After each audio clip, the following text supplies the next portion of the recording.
TV Gracia presenta entrevistas impactantes, hechos impactantes, abusos, violaciones, maltratos, cometidos bajo el nombre de alguna religión, narrados por las propias víctimas.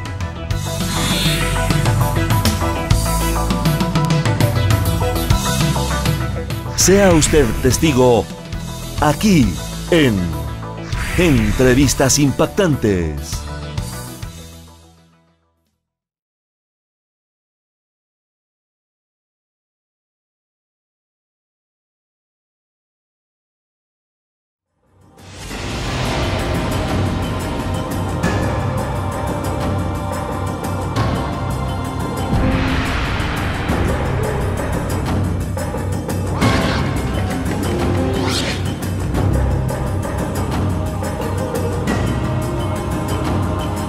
Que es necesario que usted conozca sobre el acontecer de Oaxaca y, por supuesto, de sus actores políticos, sociales y, por qué no, hasta religiosos. Este es un tema que hoy vamos a estar abordando porque déjeme comentarle que el fin de semana pasado la Fiscalía General de Justicia del Estado detuvo en esta ciudad al encargado de la Catedral Metropolitana, a un sacerdote de nombre Carlos. ¿Sabe de qué lo acusa? Lo acusa de violación agravada.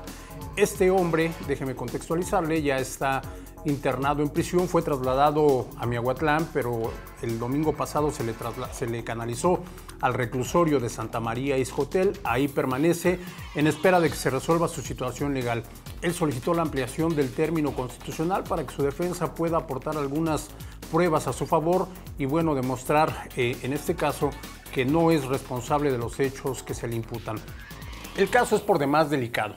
Es por demás delicado porque, mire usted, estos hombres de fe, estos hombres que manejan precisamente la fe de las personas, hablan en muchas ocasiones, tienen un discurso humanista, hablan del fortalecimiento de la espiritualidad y, por supuesto, de la ayuda a los débiles, pero detrás de todo esto, ¿qué es lo que se esconde? Es necesario hurgar y descubrir qué es lo que hay detrás de estos hombres que pues utilizan precisamente la fe para lograr algunos fines de carácter muy personal y pasional incluso.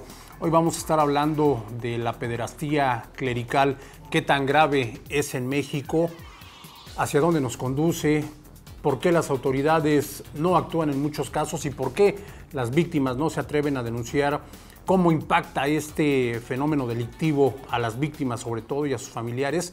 Déjeme presentarle la primera parte de la información que hemos estado recopilando a lo largo de esta semana con relación a este tema, y de ahí platicamos con nuestras invitadas, la maestra Rosario Villalobos Rueda, coordinadora de la Asociación Civil Mujer, y la maestra Nelly Martínez, integrante del Comité de América Latina y del Caribe para la Defensa de Derechos de la Mujer, una asociación conocida como CLADEM.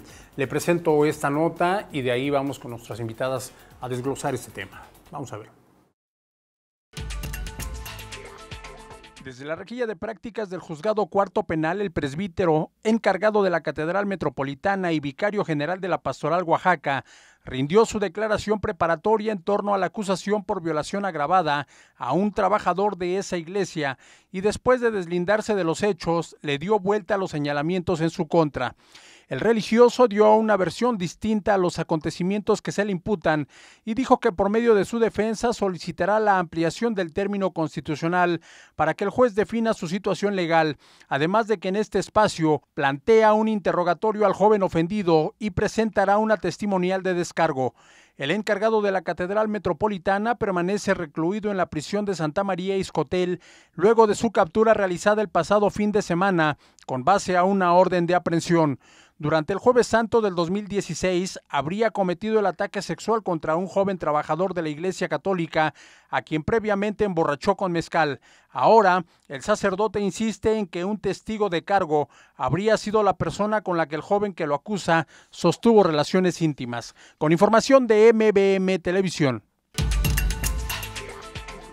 Esto es lo más reciente en relación a este caso que ofende, que lastima, pero que también nos hace reflexionar sobre qué es lo que está pasando al interior de la Iglesia Católica. Antes que nada, déjeme presentarle a nuestras dos invitadas, la maestra Rosario Villalobos Rueda, coordinadora de la Asociación Civil Mujer. Maestra, bienvenida, un gusto saludarla. Buenos días, gracias. Gracias por estar con nosotros.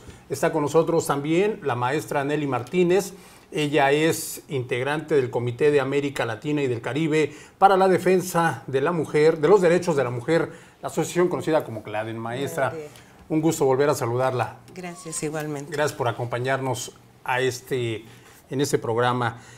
Hablar de la Iglesia Católica, hablar de delitos de carácter sexual, parece ser que nos lleva hacia una misma vertiente. Han sido muchos y terribles los casos de escándalos en los que se han visto involucrados sacerdotes católicos en los últimos años. Hay que recordar el caso más fuerte, el más impactante, el de Marcial Macié, este hombre a quien se le dio un poder inmenso a través de la religión católica y que, aprovechando precisamente esta posición, pues se llegaron a documentar muchísimos casos de abuso sexual. Esto es tan solo una parte de este tipo de situaciones que tenemos. Hoy le toca a Oaxaca nuevamente vivir situaciones de esta naturaleza. ¿Cuál es el poder que tiene la Iglesia Católica, para empezar, el poder que tiene la Iglesia Católica sobre los ciudadanos? Bueno, es un inmenso poder que la Iglesia ha tenido a través de los siglos, desde el poder económico, el poder de control de masas, muy importante, y que bueno, en los últimos tiempos se ha venido decreciendo, pues como resultado de todos estos actos, ¿no?, en los que los clérigos se han vuelto inmersos. En cuanto al caso de Marcial Macié, pues había una serie de denuncias que varios clérigos intentaron hacer llegar al Vaticano, pero nunca fueron recibidos ni fueron recepcionados los casos. Dicen los registros ahí de las noticias respecto a Marcial Macié que había un sacerdote que tenía documentados muchísimos casos y que no se atrevía, él estaba esperando la oportunidad porque ya habían hecho intentos de que el Vaticano recibiera estas denuncias, pero se enteran de que iba a iniciarse un proceso de canonización para Marcial Macié, y es cuando este sacerdote pues decide abrir esta serie de archivos y hacerlos públicos para poder impedir que encima de todo el daño que esta persona había hecho a muchos jóvenes y niños, pues encima de todo la Iglesia permitiera este acto de canonización. Afortunadamente, pues los tiempos han cambiado, las redes sociales, los medios de comunicación, las TICs nos han permitido estar al tanto de todos estos casos. Este fenómeno pues debe ser que tenga siglos de estar ocurriendo en la Iglesia Católica, pero es ahora cuando se están abriendo estas informaciones a la opinión pública. Y esto nos hace pensar, maestra, si realmente la Iglesia Católica representa los intereses, representa a miles y miles de gente que por cuestiones de fe acuden a esta institución. Bueno, nosotras desde nuestra posición como feministas siempre hemos puesto el dedo en la llaga en lo que se refiere a las religiones, a las iglesias, no solamente la católica, sino otras religiones que en menor medida existen en el mundo. Nosotras señalamos claramente que la Iglesia es un poder patriarcal que emula la discriminación que se vive en la sociedad. Si tenemos que hablar de alguien que reproduce la sumisión, que reproduce el sometimiento, es hablar de la Iglesia.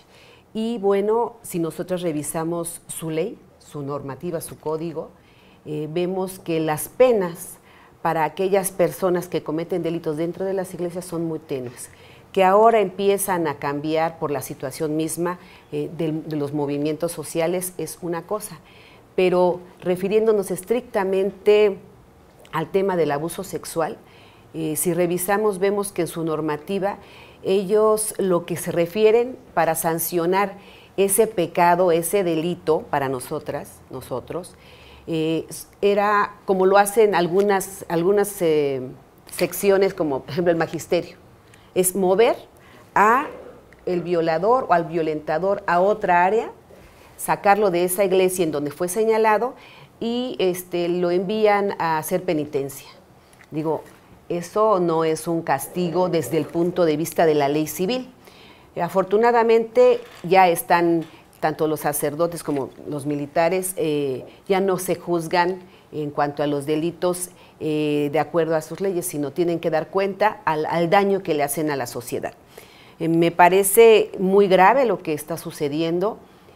Quiero hacer un señalamiento de lo que refiere. Todos se defienden.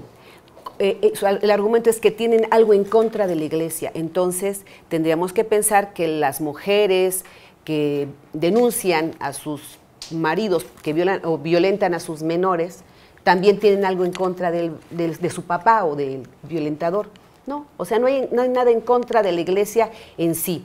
Puede haber una diferencia desde nuestra perspectiva, una diferencia ideológica con la iglesia, pero no por ello tendremos que estar inventando o haciendo acusaciones. Partimos de una cosa, nosotras en la oficina atendemos de manera cotidiana a mujeres con sus hijas e hijos que acuden a consultar los temas de abuso sexual.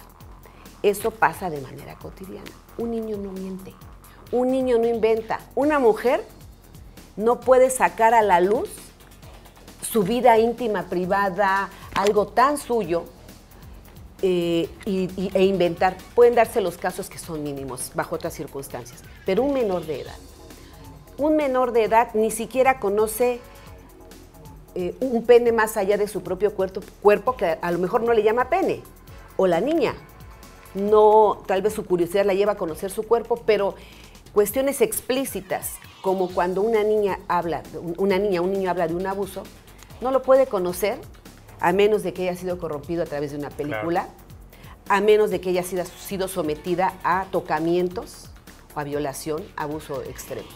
Entonces, ¿por qué no van a creerle a una menor?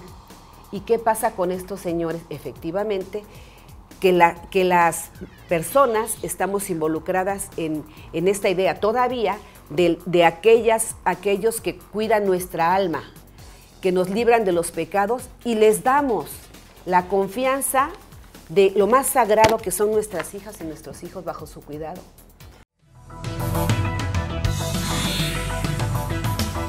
TV Gracia presentó Entrevistas Impactantes. Recibimos que usted despierta del engaño de la religión y comienza desde hoy a crecer en la gracia de Jesucristo. Para más información, visite o escríbanos a... Le declaramos bendecido con toda bendición.